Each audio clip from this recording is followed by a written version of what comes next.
Hey folks, welcome back to our Gunsmith series for Tarkov 1.0. We're moving on to Gunsmith Part 13, which is the RSASS. This one's pretty simple, but it's got a couple of tricks that could save you a lot of money and energy here if you follow what I'm going to do. So let's get into the build and show you how to do it. Okay, so first up, you're going to need an RSASS, obviously. Now you can buy these off the Flea, or you can buy them off of Peacekeeper. Now the hang up here is this is only available after you do Wet Job Part 5, so it's quite a ways down there, and it's on Peacekeeper Loyalty Level 4. There is a barter, though, on Peacekeeper Loyalty Level 3 that isn't too hard to do. It's a couple of dog tags, 8 bear of level 15 and 8 USEC of level 15 or higher, and you get your RSASS. There's also a ref RSASS if you want to go that route. I believe it is on ref 3.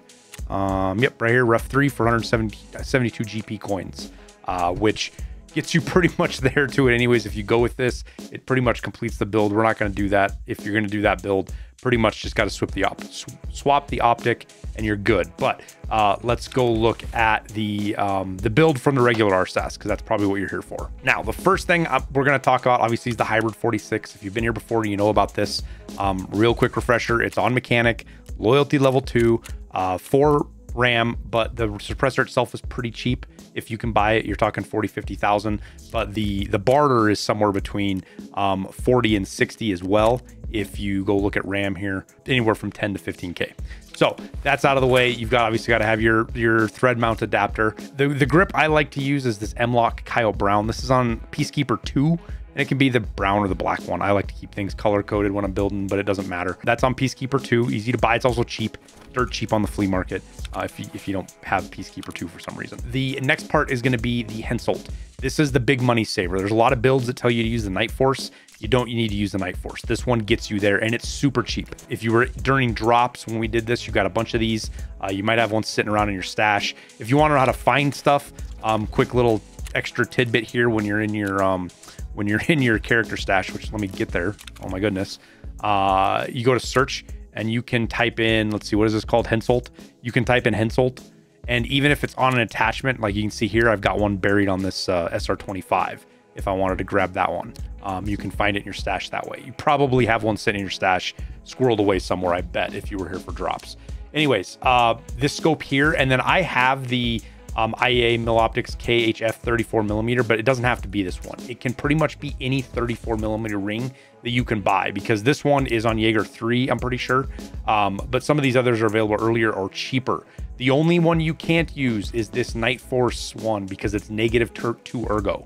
That puts you down below the ergo for the build we're doing, so don't use that one. You want -1 ergo or no negative ergo, which this one doesn't do a negative ergo, and is pretty cheap as well if you buy it off the Flea. And that's pretty much it. The pistol grip, the one that I'm going to go with is the F1 Firearm Skeletonized Style 1. At the Style 2, it's +11 ergo. But any pistol grip that is +11 or higher will work. So if you have the Style 2 or some of the others sitting around, those will work as well. Now the build is pretty straightforward. Pull off the magazine, pull off the pistol grip, pull off the muzzle brake, and then just drop everything on board, and you will have your Gunsmith Part 13 complete. Now, just so we're straight up, make sure you pull any ammo that might be in the mag out, or in the chamber, so there's no bullet in here. That hangs up people sometimes as well, but you're after 26 ergo. So if something's not right, even if it says 26, maybe there's a rounding error, sometimes weird stuff can happen. You can always bump this up a pistol grip or go to a stock. There's a couple of stocks you can put on that will push this ergo up, because the recoil you're worried about is 300, and that's pretty easy to be under. And then the sighting range was 1500, which is, like I said, you can go with this Henselt pretty cheap to get you there. But that is the build. Let's jump into the build screen, because people like to see this, and then find our parts for everything we need. Let me check off. It's always funny when it burns up a lot of these parts, and I got to check them off for you, even though the gun has it. But that's pretty much everything right there that you're going to need. What is it, about 120,000, and that's all on your suppressor and your optic. But yeah, that is the build. As always, hope this was helpful. Hope it saves you a little bit of money and a little bit of effort. Don't forget that like and subscribe, and we'll see you guys with Gunsmith Part 14.